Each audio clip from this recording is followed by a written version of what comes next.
What's up, Raidraptor fans? This is Rich Raiders 99, Pat Master X, whatever you want to call me, Richie Prince, back with another deck profile for the new 2019 January. I did a lot of tweaking on this deck for the new current meta, for the new format, just a couple new things that's going on. So yeah, we're gonna get into this deck profile. Just always, leave a message, comment, subscribe, all that good stuff. No clickbait. Alright, here we go. Alright, so first off, we go with 2 tribute lanes. I figured just bring them down to 2, because, we can always search him. And, he's a really powerful card, but now I'm not looking for the quick play spells anymore. Until Y-Strix come out. Then I'll bring him back to 3, but right now I kind of just need him at 2. It's just fine. Of course, we got the triple set vanishing, triple set of mimicry, and the triple set of fuzzies. Got that going on. So for the burn game though, I decided to set up what we call the Raidraptor setup. It helps when game, especially when you're going green 3. I was going to put this on the side deck and just switch them out for 2 other monsters, but I figured just keep them in and just play them like this because it's a lot more productive, and I could make plays, and so burn for 6 and exceed after that. So I figured that was a good strategy. This card is so good to stop monsters attack, and this also stops Borosaur from hitting your Ultimate Falcon because it's non-targeting and it destroys the attacking monster. Borosaur can't do anything, only else if they strike it, and that's kind of hard to see right now. I got 1 Painlace, and I run 2 Lastrix, and that's it for my monster cards. For my spell lineup, it's kind of standard. A little bit unorthodox, but I got your 3 Skip Force, of course. Then I run 2 Astral Force, 2 Soul Shave Force, and 1 Ray Force. This card is actually clutch. I don't know why, but using this just to get your Soul Shave Force at the last moment is pretty helpful. Or even just trying to find a way to rank up faster with the Skip Force or the Astral Force. This is really helpful. I'm still playing the 1 Nest. I'm thinking about bumping up to 2 because how easy it gets destroyed.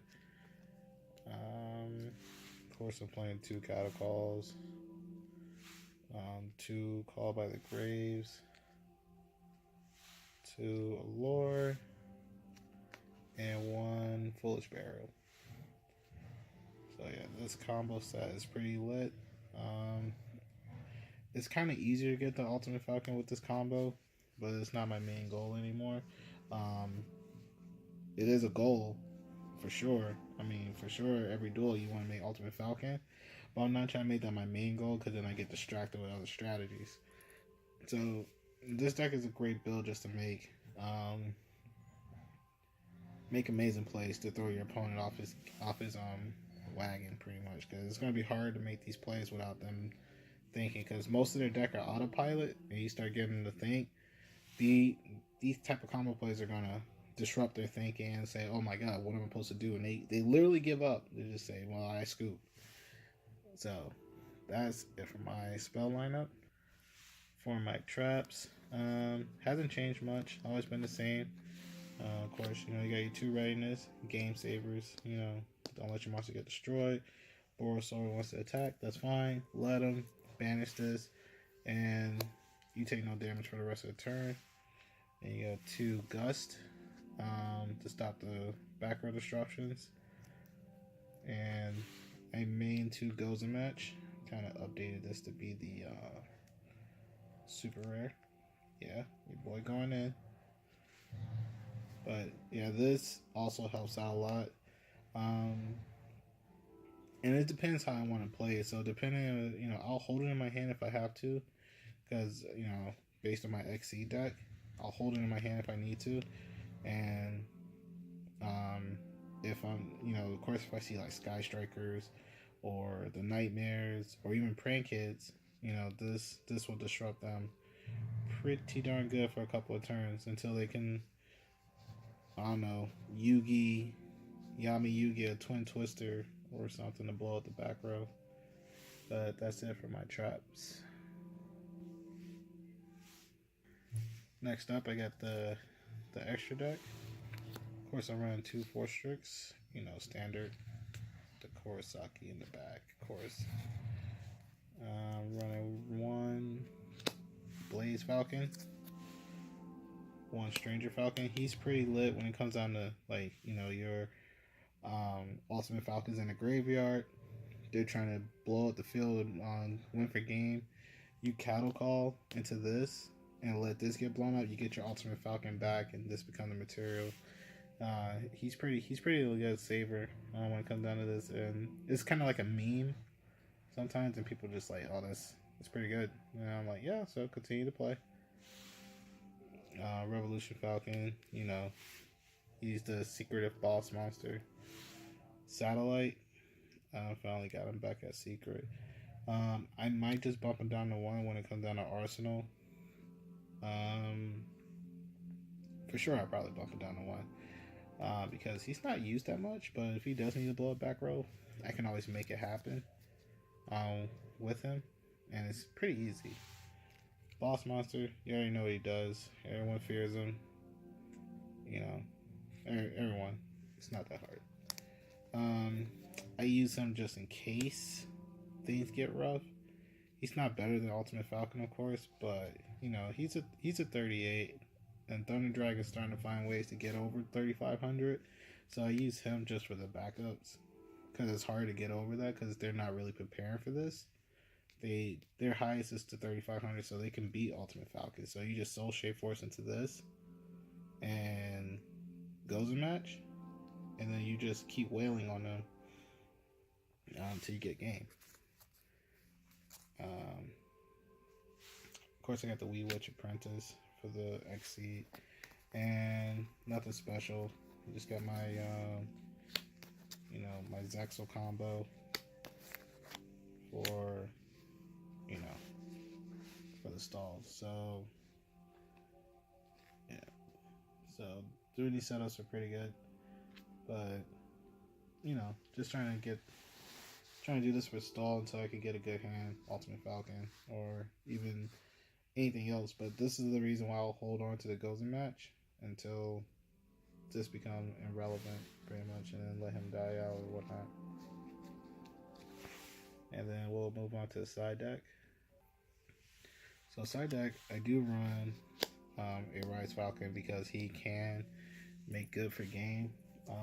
I did actually make him during a Prank Kids match, and this is when I stalled him from infusing, and then I just made him to attack all the monsters, but of course they brought him back like right after that, and I was just like, crap baskets.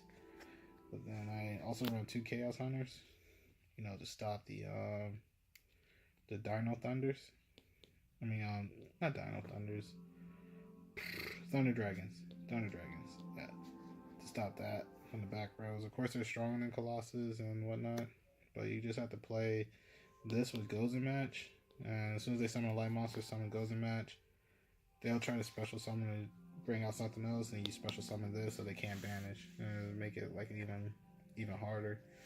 So I'll play this card just to make sure. I got an extra last tricks. I might just trade this in. I just didn't know what to make for the extra space, but I'm pretty sure I got plenty of stuff. I got the XYC Encore, Rongo, you already know. Got the Rivalry, just in case the matchup is Dark versus Dark, like Zombie World. Actually, Zombie World would be bad against this, so I won't use it. This is the opposite. What deck I'm thinking about? This is still good for Prank Kids, of course. But there's other decks I'm thinking about. To be continued. And Imperial Order. No Sky Strikers.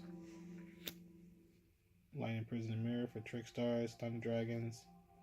This stopped them from the big monster Colossus from banishing to survive. So you pop that card, that's it. He's done with.